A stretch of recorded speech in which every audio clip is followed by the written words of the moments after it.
My name is Avery, and I am currently obsessed with a show called Solar Opposites. I've been an adult animation fan for a while now, with some of my previous favorites being The Venture Bros, Metalocalypse, and Futurama. I'm also a huge nerd about television production in general, so while I've never been the biggest Rick and Morty fan, I had been following the whole Justin Roiland situation since it started, since I was really curious how the studios were going to handle such an unprecedented shift in the adult animation industry.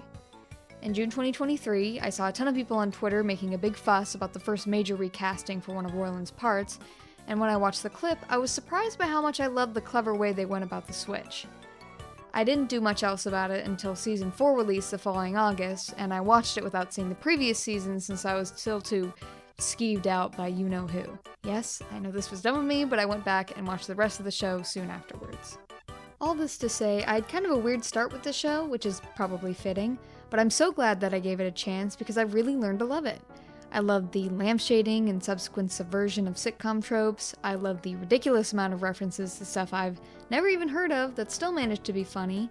I love the breakneck taste of the comedy that never lets you rest, but most of all, I love the obvious heart and soul that has been put into the show by its creators and production team, most evident in the meaningful relationships between its characters and the rejection of the cynicism that is so common in most adult comedies nowadays, its sibling show included. I think it's a show that has just gotten better and better over time, so I was really excited for my first season release as a Solar Opposites fan. Now, that was a lot of ranting to preface the fact that this is an in-depth, episode-by-episode breakdown of the newest season of the show, which released on August 12th. I'm warning you now that I'm about to spoil the shit out of this season, so please go see it if you haven't already and make your own opinions, and then come back and watch this video so you can argue with me about them. Okay, I'm mostly kidding, but if y'all have any thoughts about something I said or something I missed, please let me know in the comments. I've already had some great conversations with other fans about this season, and I'd love to hear your take on it. I'm also not going to completely describe the plot of each episode since I value your time and don't want to rehash an entire season of a show you hopefully just watched. Alright, without further ado, let's get into the first episode. I think that Solar Opposites hasn't missed a single time with their premieres, and this season is no different. I'm really glad that we got an episode with them on this new planet, because although the premise of the show is how they're approaching life on Earth, I've always been curious about how things would have turned out if they had landed on a different planet. It makes a lot of sense that Corvo would be just as much of a control freak even if he actually liked the planet that the Solars were living on, although he's definitely grown to like Earth, more on that later. His rejection of anything superfluous to the mission, or extra in his words, has been a defining character trait of his since the beginning, and even though we've been seeing less and less of it as time goes by, it was nice to see it reestablished in a way that still feels congruous with his development. However, despite how good of a Corvo episode this was, I think it was an even better Terry episode. In the past, he's understandably filled more of a comic relief role to oppose Corvo's terminal emo-ness, but I really appreciate how consistently well-written Terry is, considering that many shows would just leave him to be more one-dimensional. One thing about the Terry plot that I liked was the clever bit that all of the seedy underbelly stuff he keeps finding on Clervixian 3 is just stuff that we have on Earth that is also creepy. I was also pleasantly surprised that they brought back the fact that Terry actually has pretty low self-esteem and that he's usually willing to put up with a lot of shit if doing so avoids major confrontation. However, while Corvo is often the one who usually unwittingly takes advantage of this, it meant a lot that this time around he stands up for Terry and throws away an opportunity for this perfect life he's been working towards since the show started. Plus, look at him. He's all swizzle and no stick. It's okay. It's fine. I'm fine. No deal. You're throwing away paradise for a nickname? No, because if my Tear Bear isn't happy, then it isn't a paradise. Also, Corvo calling him Tear Bear was very cute. I understand that Terry is a pet names guy, but hearing this and Corvo fittingly calling Terry Honey in the Honeymoon episode just made me want more of it in Dan Stevens' silky voice. Overall, this was a great premiere with a fun concept that shook things up in a welcome way, but I think they spent all the time they needed to away from Earth, and I was glad to see them back home by the end of the episode. Okay, now's the time where I go through the little details from the episode that I liked, which I'll do for most of them since I couldn't think of a way to incorporate these into the episode review. Corvo being a total dad to Pupa about hanging out with JK7 near the beginning of the episode was really sweet, Although it's quite silly that he and the rest of the family call the robot J.K. Sevens, like they're talking about iconic actor J.K. Simmons. I know, Pupa, why not take J.K. Sevens to your room and show him your lovely 3 billboards outside Ebbing, Missouri Playmobil playset? No! I'll let you read more revisionist history from a leftist perspective. Although the replicants didn't have much to do in this episode, I thought Jesse's The Bear outfit and chef skills and Yumyulack's anti-Blue Man Group shtick were very funny.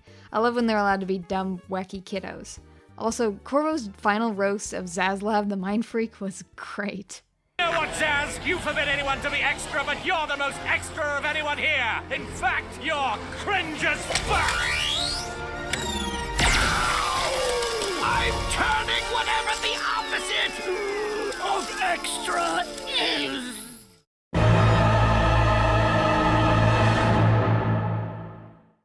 Oh boy.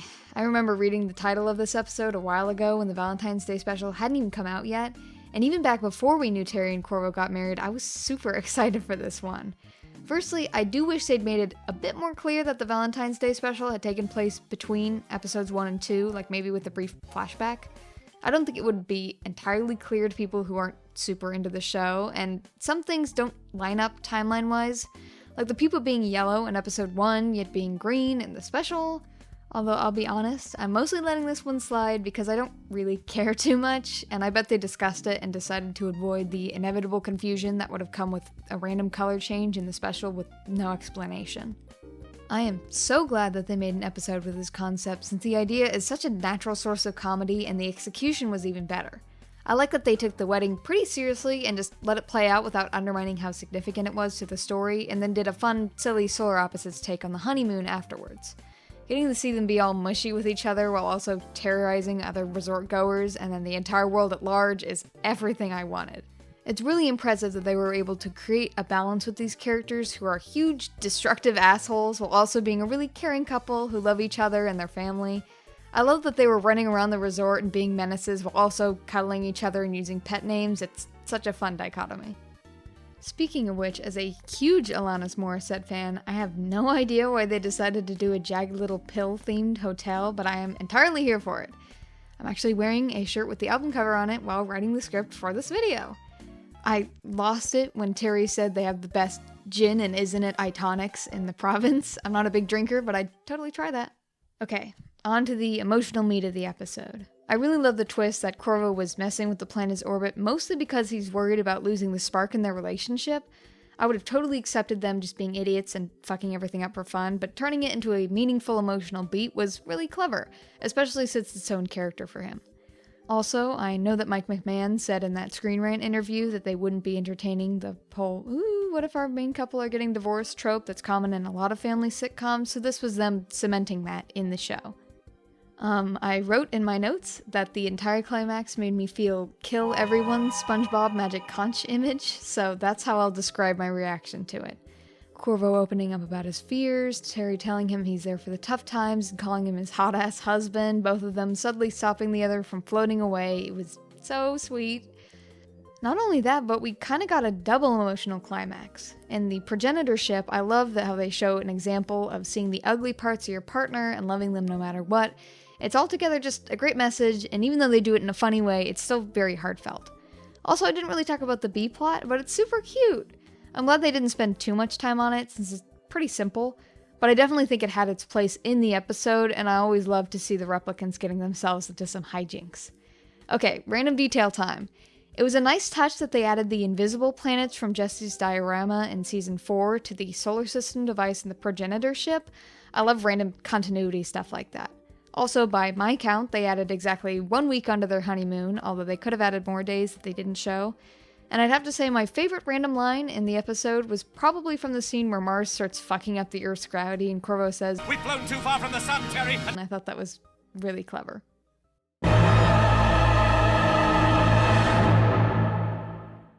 Another awesome episode concept. In hindsight, it was kind of obvious that Corvo would make a great embarrassing hardware dad, as evidenced by the Season 4 finale, and I was stoked when the episode descriptions came out and showed that they'd be revisiting that idea. And there was an entire episode about him not being able to find a hobby, so I'm glad he's finally got one to call his own. It also shows a lot of development that in this season, instead of Corvo's plans being stuff like repair the Foosdangler apparatus so we can get off this shitty planet or whatever they would have been in the past, it's stuff like build a pizza oven to make food for my family. Like, fuck yes! Domestic bliss, man! Although, despite all of this, I don't think that gives him and Terry the right to be like tonguing and spanking at the Home Depot. What is wrong with them? Oh, I'm glad you found someone who's gonna talk hardware with you, because I am never gonna do that. Thank God our marriage allows for platonic friendships. Also, I think it's really funny that they had to get married so that they'd stop being so insanely jealous of each other that they literally could not have friends. They suck so hard. Also, how blessed are we that the first 3 episodes of Season 5 are great Terry episodes? I love how clever he is in this one, and that they're demonstrating again how he genuinely understands how humans work and how to manipulate them. I do like a lot of the himbo jokes that are made about him, but I also appreciate when he gets his time to shine, and shows how much of a people person he is and how well he adapts to different situations. And this episode had yet another very good message that being in a relationship means doing stuff you really don't want to do sometimes because your blue alien husband is super lame. And I liked how Terry stays friends with Jerry at the end anyways. Like, yeah, he tried to kidnap him, but the Solars have done way worse, so I think he adequately matches their freak. Random detail time. When they were talking in the hardware store, Corvo pointed to one of the hoses and said, "Look, they have green ones," which has me convinced his favorite color is green, which is super cute. I also think my favorite line of this episode could have been, Oh, shut up, you big silly. You love it when I go sci-fi. Another notable line is when Jerry says his game has the internet lol bacon humor of Cards Against Humanity, to which I say, your millennial ass has no room to talk, solar opposites.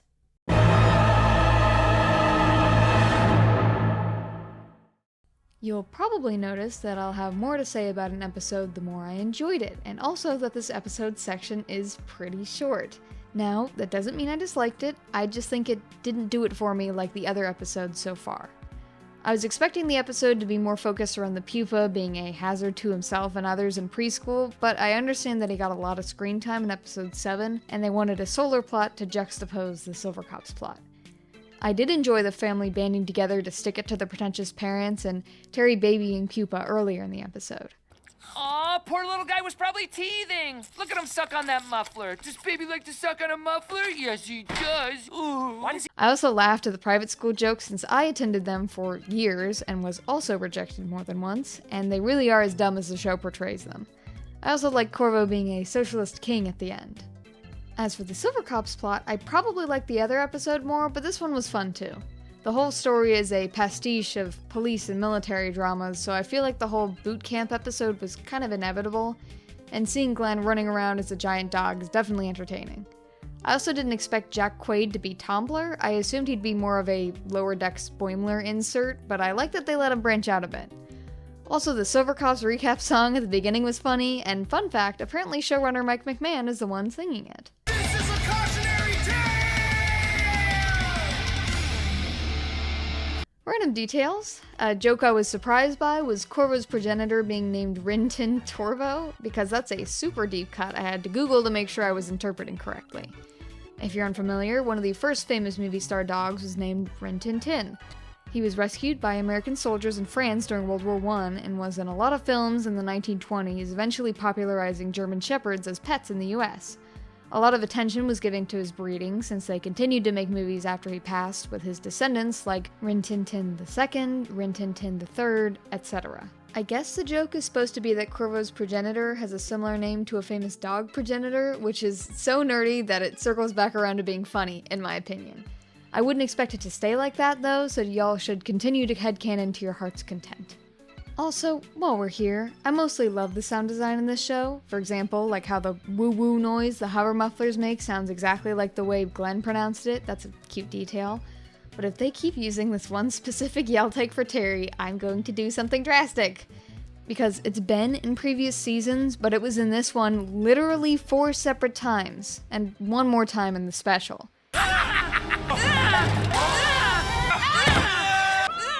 I mean, I work in sound tech, so I bet I'm one of the very few people who give a shit, but you have to admit, that's at least a little excessive.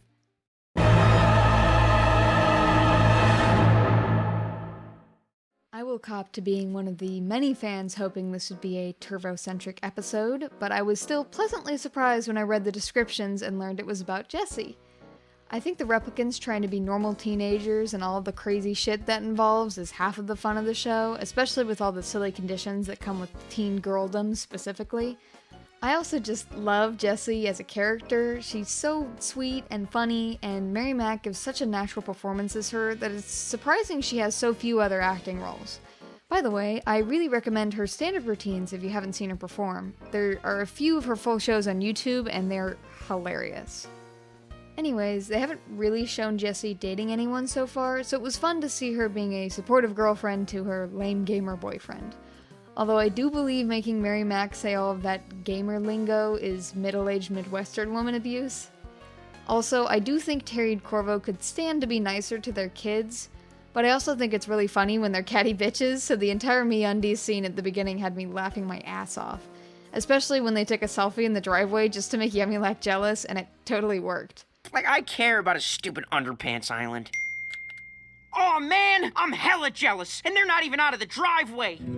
And I know I was just talking about how much I appreciated the fact that this was a Jessie episode, but the recurring bit that Terry and Corvo could get kidnapped and think they were on vacation the entire time was so good. I love when they're stupid together. Jessie and Yumyulack getting to go on an adventure together is always fun, and I like that Yumyulack was so focused on spiting Terry and Corvo that he didn't even understand what was going on the entire time. And I'll always take more canon patriots of my beautiful ADHD nation. Seriously though, it's a nice detail when Terry and Yumyulack have traits in common, and same goes for Corvo and Jessie. I also like the reveal that Jessie's a heartbreaker solely because she sci-fi's boyfriends and then feels like a poser and gets bored of them. I always really appreciate when she's allowed to be just as shitty as the other Solars. I don't really have any specific details to focus on this episode, but the ending with Jessie obtaining a personality just by being able to drive was a great way to close out the plot and showed a very clear understanding of what teenagers actually care about. No notes.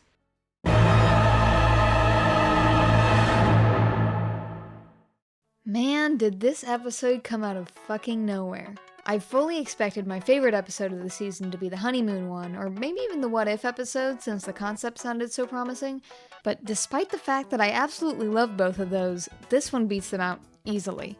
I understand this was more of a niche episode since not everyone is big on old-fashioned cartoons, but I feel like anyone could appreciate the level of pure craft that was put into this.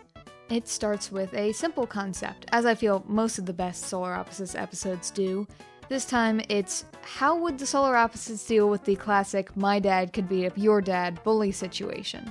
And just like those other episodes, it immediately goes off the rails in the silliest way possible.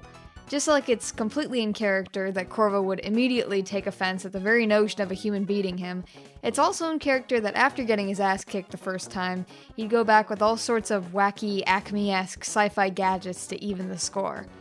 I love the interpretation of Corvo and Brad's dad having sort of a Wile E. Coyote and Roadrunner, Sylvester and Tweety Bird, Tom and Jerry dynamic, with Corvo pulling out all the stops to defeat his harmless-seeming enemy, and Brad's dad nimbly and effortlessly avoiding his attempts while turning the hurt back on him.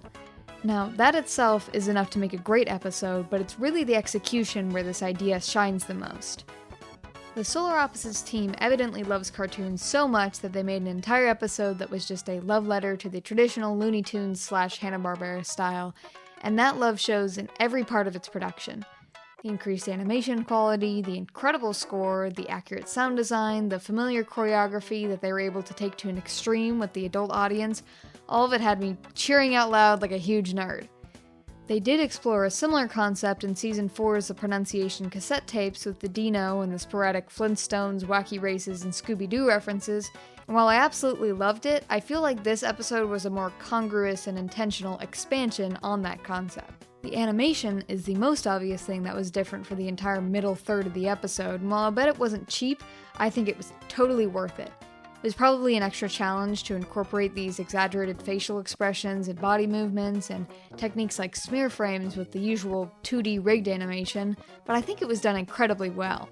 The shift is definitely noticeable, but it doesn't come across as too abrupt or gimmicky, and instead feels natural and earned because the plot warrants it.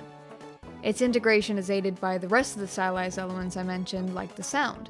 The sound effects and score are blended together just as they'd be in a traditional cartoon, and Chris Westlake did a fantastic job of emulating this style of music with his composition, which was then elevated by the fact that Solar Opposites is lucky enough to have an actual orchestra for their scoring.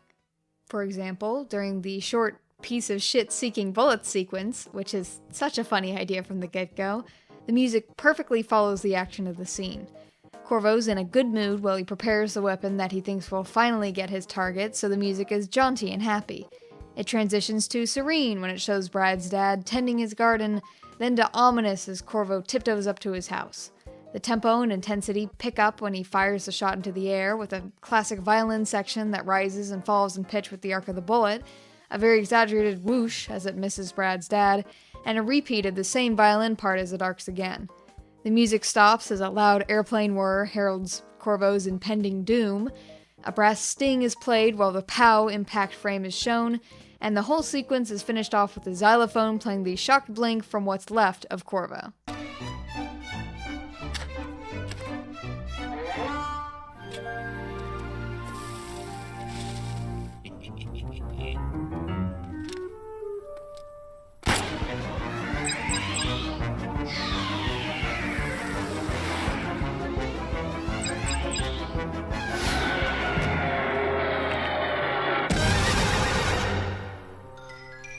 I know it probably seems really silly to spend all that time describing the background music of a 25-second scene, but I just wanted to highlight how detailed the score is and how accurately it follows the conventions of this genre of composition. Another thing I love about this scene is how authentically it follows the cartoon formula until it subverts it at the end. We, as the audience, know from the beginning that these bullets are going to backfire on Corvo, but what we don't usually see from the formula is the Wile E. Coyote character holding up a sign that simply says, "shit" on it. And that's the last thing I think that makes this entire episode work. The fact that they don't have to cater to a younger audience, and therefore don't have the limitations that come with that demographic. While Corvo's head does deform and gets squished back into place after he gets hit with a chair, he also gets his arms chopped off with chainsaws and his face melted off by his own acid, which would probably be going a bit too far for cartoons aimed at children. The choreography of these gags are all familiar and comforting to us, but Solar Opposites is allowed to take it the extra bit over the line that keeps it feeling new and fun. Another great aspect of this episode was the voice acting. Dan Stevens' casting not only introduced me to the show, but I think it was also such an improvement that it made the show significantly better. Having your main character voiced by a certain someone with very subjective talent who is kind of just doing the same voice that he did in that other show that yours is constantly being compared to is a handicap that was really holding Solar Opposites back, so I think Roiland's ousting is the best thing that could have happened to them. Now they have someone who is super enthusiastic about the role, actually has, range, and can keep up with the other incredible voice actors that make up their main cast. This was the first season where Dan was able to really shine as Corvo, since in season 4 he was limited by the fact that most of the animation was already finished by the time of his casting, so he had to dub over the pre-recorded performance. I think it was this episode and the What If device that had him completely in his element, with the whole sequence of him insecurely tormenting Yevgeny on the ship being the peak. The entire buildup of the episode relies on Dan's delivery of the final few lines, and he sticks the landing absolutely perfectly. Wait. For realsies? Yeah? That's exactly what the replicants told me, but that Brad was bullying them. Did they have black eyes too? They bloody did! You didn't threaten to kick my ass, did you? No, I did not. Well then what the fuck? Thomas Middleditch also does a great job as exasperated Dad Terry. It was cool to hear him take on a more stern tone considering how laid back he usually is.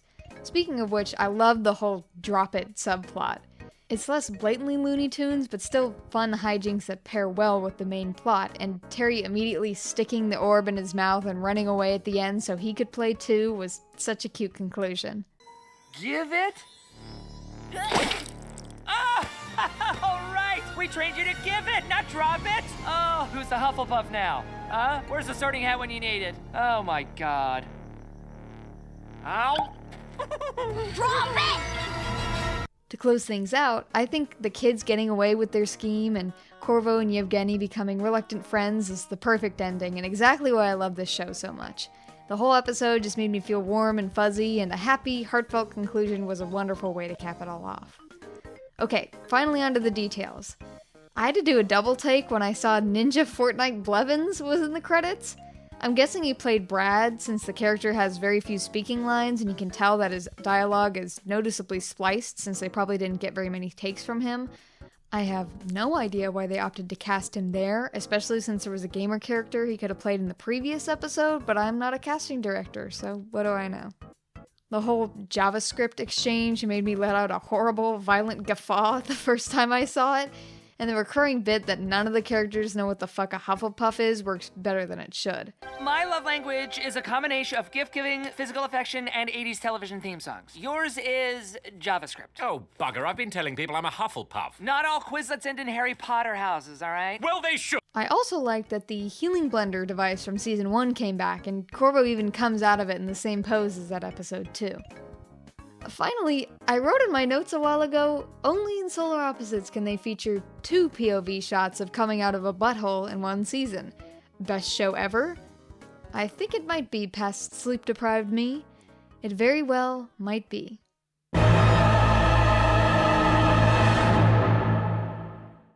Yes, I know I just spent 10 minutes ranting about a single episode, and this one will be much shorter than that, but I'm consolidating most of my Backyard and Silvercop's commentary to their respective full-length episodes, so I'm really only working with the Solar plot here. Alright, well, before this season came out and we got the episode descriptions, this is probably the one that I was most worried about, since whoever they chose as their celebrity would make or break the episode. I was worried we'd get something like the Rick and Morty Season 7 premiere with Hugh Jackman randomly shoehorned in, or worse, another Elon Tusk situation that immediately aged poorly. However, when I was actually watching it, and Pupa and JK7 left the basement, and it was revealed that it was Mario, I was actually losing my shit. I think it was probably the perfect choice that avoided any of the cringy celebrity ass-kissing that it could have so easily turned into. The fact that they tried to avoid the copyright issue by only showing the action happening around the still very recognizable lower halves of the Mario characters was so funny in and of itself, but the incredibly dumb, reference-ridden dialogue was the cherry on top. I also just love a Pupa plot, and think JK7 is a great addition to the family, especially since he provides Pupa with some much-needed company and the perfect wingman for his antics. Seeing them band together to deal with Miss Thing was very wholesome, and I hope they continue to have stories together in the future. Also, the Miss Thing twist was cute. I liked that the family would go to those lengths to make sure their babies get along. Although, to be honest, I definitely see JK7 as more of a pet than anything else, like a very smart robot dog. Only a couple details this time. The Tron setup and payoff definitely got a laugh out of me, and it's sweet that Corvo would lie to Terry to make him feel better, even though he apparently did manage to Tron him. Also, did anyone else notice they have a Keyblade in their basement?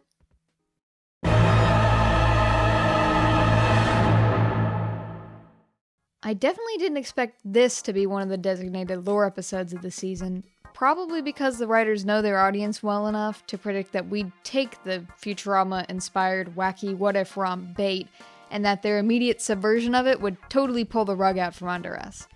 This is actually the episode that they showed as a preview at San Diego Comic-Con, which was a crazy choice in my opinion, so I got a bit of an idea of the plot before the season came out, and I had sufficient time to overthink its implications in the meantime.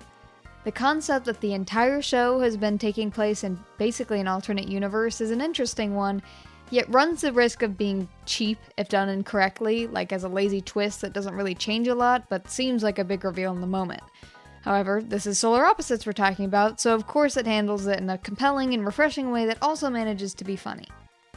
Right off the bat, the episode reintroduces the object that was the cause of the only actual contact the Solars have had with other Slorpians in the show so far, the distress beacon from the Season 2 premiere.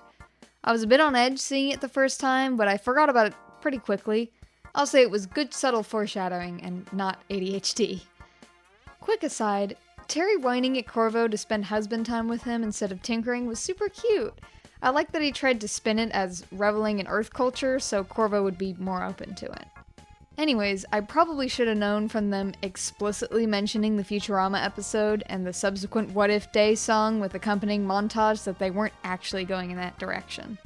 Speaking of which, the whole song was such a treat.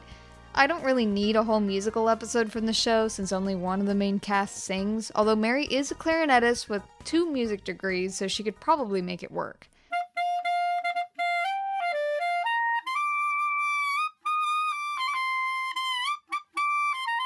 You know what? Okay, this one's really easy. Do you know it yet? But I'd still love more short jingles like that.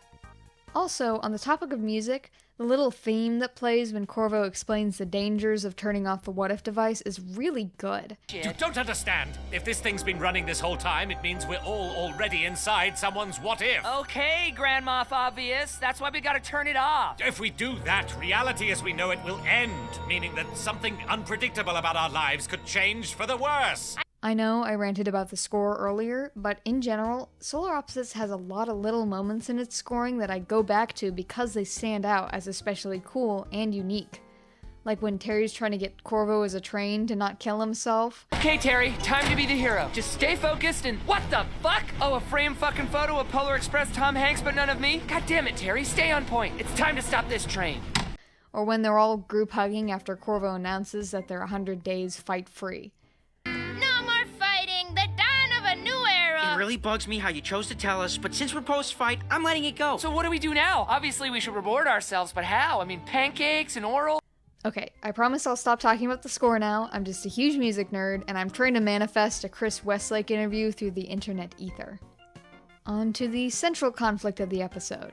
I appreciate a comedy that can alternate its straight man character depending on the situation, and even though this time it's Corvo, there's tons of other episodes where he's being just as stupid as the rest of them. It's also consistent with his character. Even though Corvo was the one who suggested using the device in the first place, he's still notoriously paranoid, so it makes sense that he'd immediately pump the brakes when he sees it's already been activated, especially once he gets it into his head that he was the one who used it. It also meant we got good moments like the family ganging up on him and Terry trying to seduce him into pressing the button. I care! Why? Your life sucks.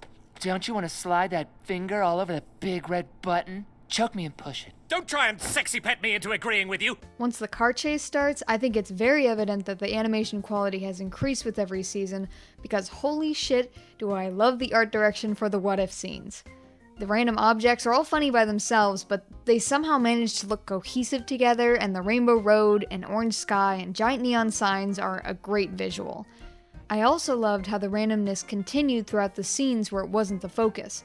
So there'd be a new shot, and then there were random snakes dueling or giant bunnies on buildings in the background. It just seems like a lot of effort was put into it all, and I think it really paid off. Okay, now everyone hold on a second while I psychoanalyze this alien.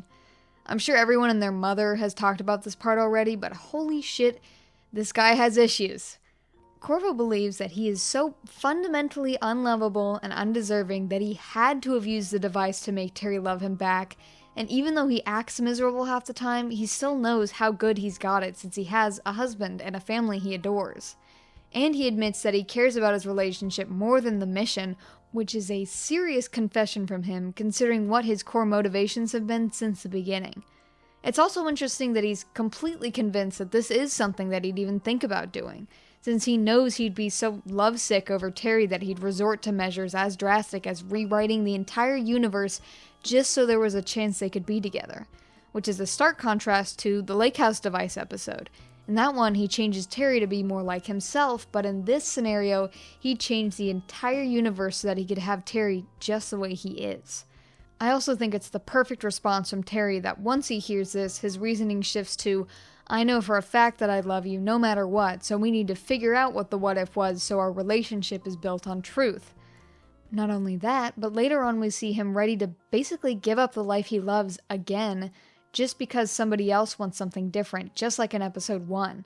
I'm always so impressed that an irreverent comedy show like this puts this much thought into fleshing out their characters and giving them such authentic motives and relationships. Alright, enough of that, onto the flashback.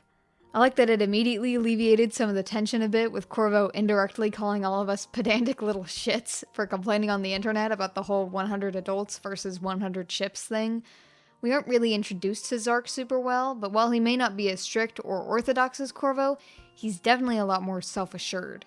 He's so convinced in his own ability, and the others' lack thereof, that he willingly shoots himself into space to prove a point, knowing that they'll quickly fuck everything up enough that he can come back and save the day. And since they don't remember him, they won't have any bad associations with him, and he can lead with no opposition.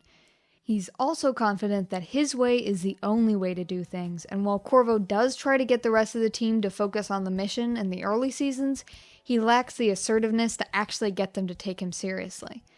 This is why they all look so miserable in this scenario. Even though Zark said they need balance between goofy and strict, it's evident that his idea of goofing off doesn't include anything the other team members want to do. Another notable moment in the Zark universe montage was Terry and Corvo asking to sleep in the same bed, which implies that they really would have fallen in love even if the button hadn't been pressed. I love that the writers included it, since it means that Terry was right when he said he'd love Corvo no matter what. It also means they have kind of a doomed romance there, and while I doubt the show will explore it again, it definitely provides some good potential angst to think about. As much as that scene made me hate the guy, I think Zark is a really good idea for a villain specifically at this stage in the show, when Corvo has gone almost entirely native and is relatively content with his married family life. The Schlorpians in Season 2 were there to form cracks in this perfect idea of the homeworld he had in his mind, and make him question if Planet Schlorp really was a perfect utopia, while also making him appreciate his family more. Now that he finally does, I'm guessing this Schlorpian will be here to see if he can cling on to his last bits of propriety and what used to be his entire purpose. During Season 4, and a bit in Season 3, Corvo didn't have a lot of definitive direction as a character in the way he did in prior seasons, with him losing interest in fixing the ship and focusing on the mission. Instead, you'll notice he cares a lot more about keeping his family together and making sure they can live comfortably. He sometimes spins it as mission-related, like with getting a shitty office job for the pupa because of the mission, but I think it's become a lot more personal than that by now. However, it's important to note that no matter how family-oriented the show gets, they are undeniably living on borrowed time. They are in possession of a very cute Chekhov's gun that has been on the mantle since episode 1, and at some point, they are going to have to grapple with the fact that their solitary purpose is to destroy the world that they've grown to love. I think this episode does give a really good reason for why Corvo isn't completely giving up on the mission just yet, though. If anything, he has more of a renewed purpose, since he still wants to complete the mission, but he's acknowledged that Schlorp wasn't perfect, and Earth has some stuff worth keeping around, and that they'd create a much better planet by taking their time and enjoying themselves so they can incorporate the things they like when it's time. It still feels in character for him, but also shows how much he's grown over the seasons. However, I'm guessing this won't be permanent, and as he gets more attached to Earth, the less he'll be willing to terraform. That's why I think Zark is such a good villain, because he represents exactly what Corvo has left behind. Anyways, immediately after all of these fascinating character implications, Terry and Corvo start making out and try to 69 in the street in front of their kids. Never change, solar opposites. Okay, this section is already way too long, so I'm moving on to the details. My favorite joke from this episode might have been the one where Jesse's trying to blowtorch the boots off of her car. Follow that husband! Keep your pants on! I have $14,000 in unpaid parking tickets, so I have to do this once a week. You really shouldn't own a car. Ugh, you sound just like that woke-ass judge. It's such a good line coming from Jessie, and as previously stated, I love when she's allowed to be a little shit. Also, the souvlaki bit was very cute. Them agreeing to share an order even though they're in a high-speed chase was very in character. And lastly, my second favorite joke was, funny enough, the final one of the episode. Oh,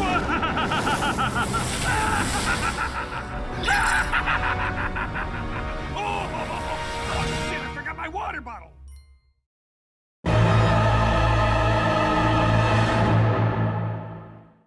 On to the Silvercops episode. Right off the bat, I like this one a lot more than the boot camp one. The previously on montage intercut with weird solar moments and a fake skip button that says lol, JK lol was really good. Also, during my first watch, when I put together that the Scourge were actually cute MLP ponies, I was absolutely delighted. It's such a good central gag that really adds a lot to the episode, and the visuals that come with it are a treat, like the glitter blood was awesome. I definitely think that moving to more of a military media parody instead of a cop media parody this season was worth it, since there are a ton of war movie tropes to make fun of, and I think that many of them were put to good use in this episode.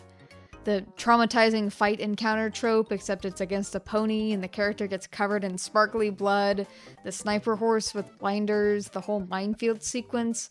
Despite the fact that none of it was groundbreaking, I still had a good time watching it. Like, even though the whole Commander's wacky interjecting head joke from episode 4 definitely got kind of old in its original context, the payoff that he was killed in action and just flopping around while the Commander was his usual serious self was really clever. Overall, though, I really appreciate how blatantly anti-police and military the Silver Cops plotline is, since a lot of shows would never go this far with their criticism. Yeah, it portrays the cool, power-trippy parts of being in the armed forces, but it's mostly about the corruption in the system, and how even though some people may think they're enlisting for the right reasons, the whole structure is so broken that it doesn't really matter. I also think the writers making the ponies an indigenous race of noble warriors fighting against colonization is a lot more interesting than the edgier, haha, we made these beloved children's characters evil thing that most other shows would have done instead. Rick and Morty. Sorry, what? I also like that there was a subplot this time, as opposed to last season's Silver Cops episode. The Solar story was super cute, and I think having a goofy, low-stakes B-plot to cause tonal whiplash with the comparatively serious A-plot was a great humor device, and it helped to split up the episode a bit and let us take a breather when we needed it. Anyways, I don't really have any details to talk about for this episode, but I am hoping they do something to break the mold a bit with the Gold Cops instead of just doing Silver Cops again. I know it would be a fitting commentary about how even the rebelling forces can fall into the same pitfalls of inequality and corruption, but I'm worried the plotline might get a bit too repetitive. I already knew from the title that this was going to be a backyard episode because it was way too good to be true. I would have actually loved a Terry hijinks episode, but we got enough with episodes 3 and 6, so I'm not complaining too much. We did get a very cute opening sequence, thankfully.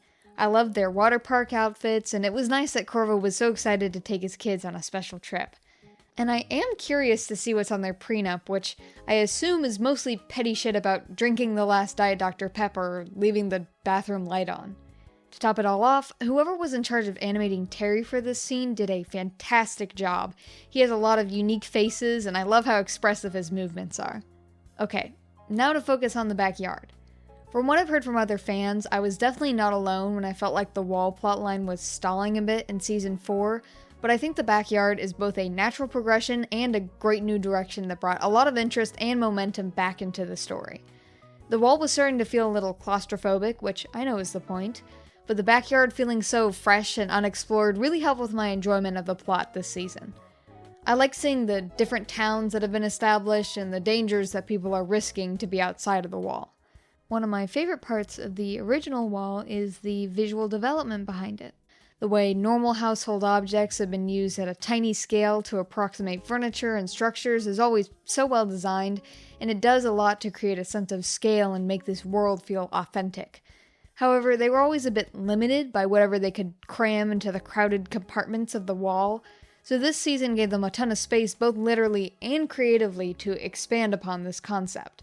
Basketballberg especially was really nice to look at. I felt like I never stopped noticing fun little details in the backgrounds. Although the wall has already introduced a lot of different protagonists, possibly a few too many, I actually really liked Sophia and Gavin. Yeah, they weren't super complex or groundbreaking, but considering they were more of a vessel for us to explore the new backyard environment through, I don't think they needed to be. I also just love Clancy Brown, and I really like what I've seen of Charlotte Nickdow in Mythic Quest, so watching them do a cute, gruff mentor with a soft spot for his optimistic younger companion dynamic was great. I won't go too in-depth into the story, since I've already seen videos that do so much better than I could, but I will mention a couple aspects that stood out to me. One thing that was pretty significant was how thoroughly anti-capitalist this season was. I know I already said kind of the same thing about the Silver Cops plotline, but the fact that the creators stand so firmly next to their beliefs and portray such an explicit ideology in their art is really cool. especially since so many shows and movies water down their message to be more palatable to a wider audience. I also think their character writing has always been very strong, even if the cast can get a bit crowded. Sherry and Montez had especially interesting motives this season.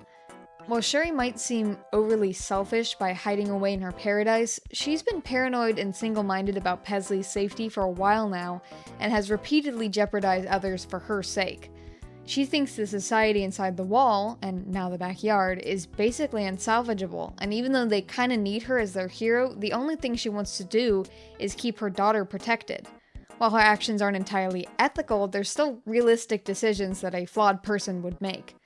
On the other hand, Montez's point about balancing the scale for the mistakes he's made in the past and creating a better society for Paisley to live in is just as understandable, and I like that the show gives us these moral dilemmas to consider even while everything else is happening. Another subversion that I enjoyed was that they didn't kill off Albert at the end of this episode. I think it would have been a bit too predictable or repetitive considering what's happened to all of their attempted leaders so far, and it'll be more interesting to see how they deal with him next season. Also, another character decision I approved of was Sophia and Mia getting together. I was excited to see Mia come back since I thought she was so adorable in season 2, and Sophia and her working together showed they have some really cute chemistry. I also love the scene where they were making out and Gavin was super awkward and pretending to be really interested in a rock. It was total dad behavior. I want you. Whoa, hey, look at that rock over there. That might be the coolest rock I've ever seen. All in all, I'm actually really looking forward to the wall/backyard at season 6. I think the whole Queen Sherry plotline has a lot of potential. The people obviously revere her as one, and she's already a stubborn control freak, so I understand why she finally gave in. It'll also be interesting to see how the dynamic changes with the new main cast and how they'll inevitably have to take her down, and my best guess is that the Duke being alive without his memories means that he'll join the resistance and we'll get a reversal of Sherry helping take him down in season 1. I'm curious to see what Nova has accomplished in the wall now that we've been away for a whole season, and how religious their society has stayed now that the theocracy has no resistance, but lacks a leader like Sisto who uses it for power. Also, don't forget that Nova's biggest motive is to bring Hulk back from the dead, so I bet when she hears about the Duke coming back, she'll drop everything and try to find out why.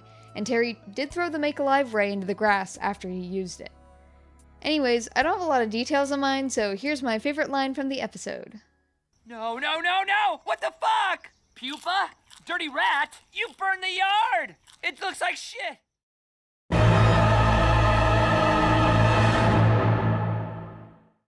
Alas, the fun must now come to an end. Please don't hate me for saying this, but I feel like Solar Opposites is a show that tends to trip at the finish line a bit, since I haven't really loved any of the season finales thus far. I don't entirely fault them for this, since endings are probably the hardest thing to write, but I feel like every time they've come up with a very ambitious concept and then struggled to execute it in a way that properly explores it and leaves time to wrap up the season. This episode definitely wasn't the worst, as compared to, say, Season 2's finale, but I feel like the idea that the pupa eats Yumyulack 4 times a year was just something they've had scribbled on the writing room whiteboard for a while now, that they decided to give a chance this season, and while the episode had some good moments, as a whole it kind of fell flat for me. Don't get me wrong, the rest of the season was incredible, and if you like this episode, then I'm very glad. Furthermore, one thing I dislike a lot more is bitching about something a lot of people worked very hard to create, so the rest of this segment will be about the aspects I did enjoy about this episode. Firstly, I do think it's interesting that they're still messing with the mission roles this late into the plot. It's a unique way to show that the characters aren't as one note as one might think, and that they have different sides to their personalities outside of what they were meant to be.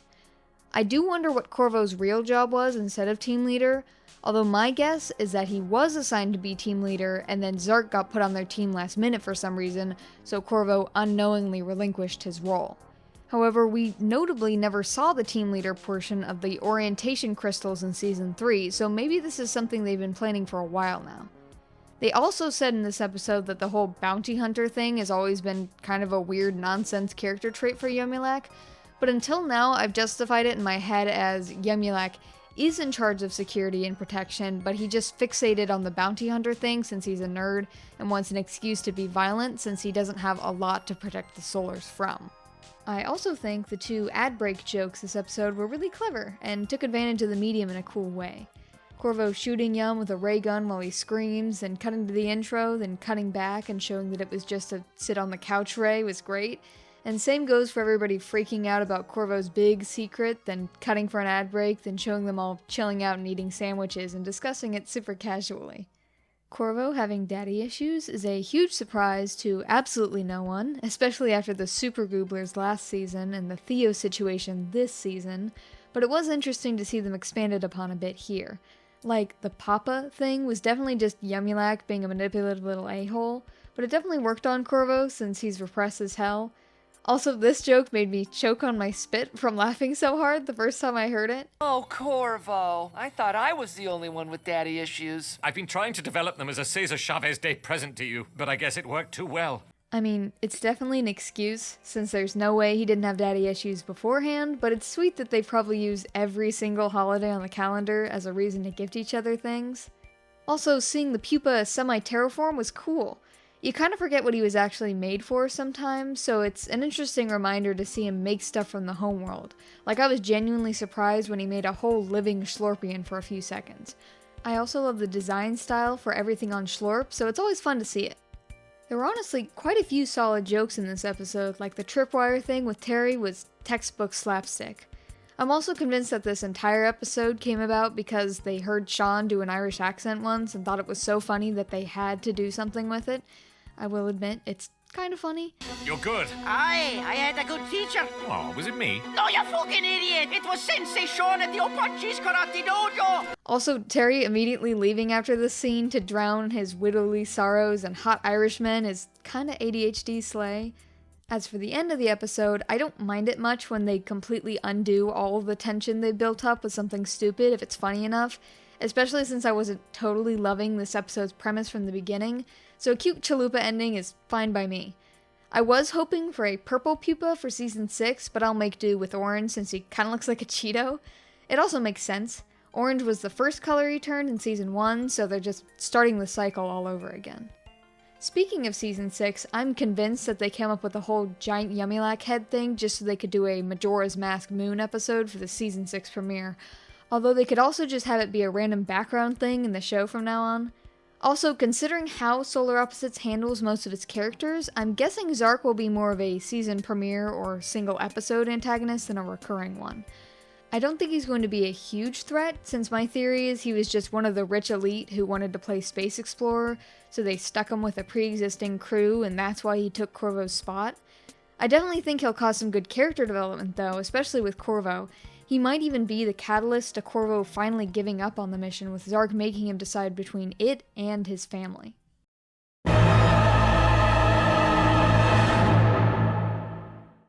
Surprise! This video took so long that the Halloween special came out in the meantime, so I thought I should include it. I was really curious about how they'd handle a direct sequel to the first special. I love the first one, so I was actually pretty hopeful, and thankfully I really liked this one too.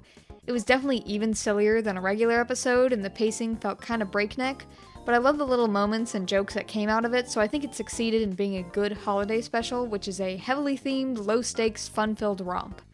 I did miss the running gag that Corvo was insanely spooked by everything, since it was my favorite part about the first special, but I understand it would have distracted from the plot they wanted to do, and they did explain it as him getting hyper-focused on country club stuff.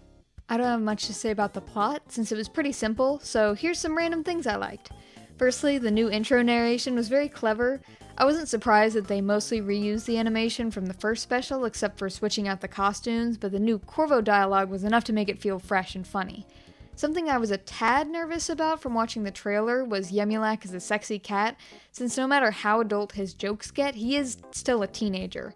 However, I really appreciated that they wrote him as a crazy college party sorority girl instead of actually sexualizing him. The dialogue by itself was hilarious, but Sean's acting was even better.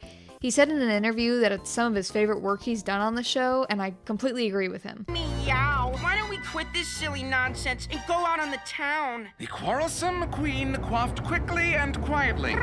Wanna hold each other's hair when we throw up? The quarrelsome queen! Jackie hooked up with Dennis? That bitch knows we've been texting. You have to help me destroy her! Despite that, though, my favorite line of the episode probably goes to this surprisingly raw performance from Dan. Oh, no! All our chaotic cauldron goo is gone! That can't be. And lastly, I always appreciate some turbo crumbs to sate the ravenous masses. As for the next special, I have a few ideas on what it could be. They've joked in interviews about doing an Arbor Day special since the Solars are plants, but I see more traditional sci-fi potential in a New Year's special where they cause chaos with some sort of time device. Or maybe a Groundhog Day special would be better for that. However, my pick would probably be a Father's Day special since the main couple are both technically dads, and it could be a really fun way to explore that part of their dynamic with the replicants.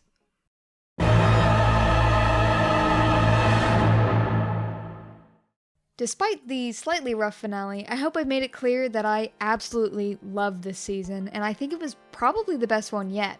I feel very lucky that this was the first new season I got to watch as a huge fan of the show, since it has every aspect that I loved about the previous seasons, but turned up to 11. Plots are unique and inventive, the humor is absurd and energetic, the character development is deliberate and meaningful, and most of all, it's obvious that the creators' love for their show just keeps growing the longer they work on it.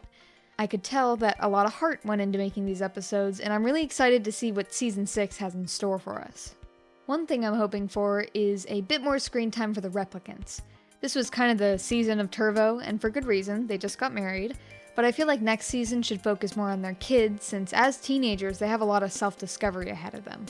Also, with how well the writers handled such a big change as two of their main characters marrying each other, I think they could handle the major shift that would come with the replicants actually showing signs of their age and development, and maybe even their graduation from high school and whatever comes after. As for a silly wish I have for Season 6, a sci-fi trope I'd love to see their take on is a good old-fashioned body swap episode. I think it'd be so much fun to hear each of the voice actors' takes on the other characters, even if it's just Terry and Corvo swapping and seeing what Dan and Thomas do with that, and I know whatever twists on the concept they'd come up with would be hilarious. Also, for all of you fellow Turvo heads out there, I'd like to announce that my final kiss count for the season was 6, and my horny count was 12, so that's about 1 kiss for every 2 hornies committed. Also, don't hate me for describing it like that, just watch a Mike McMahon interview about Season 5 and count how many times he uses that word for them. Anyways, that's the end of my video. Thank you so much if you made it this far. This whole thing got absolutely out of hand since I really underestimated how much I had to say about this silly alien show.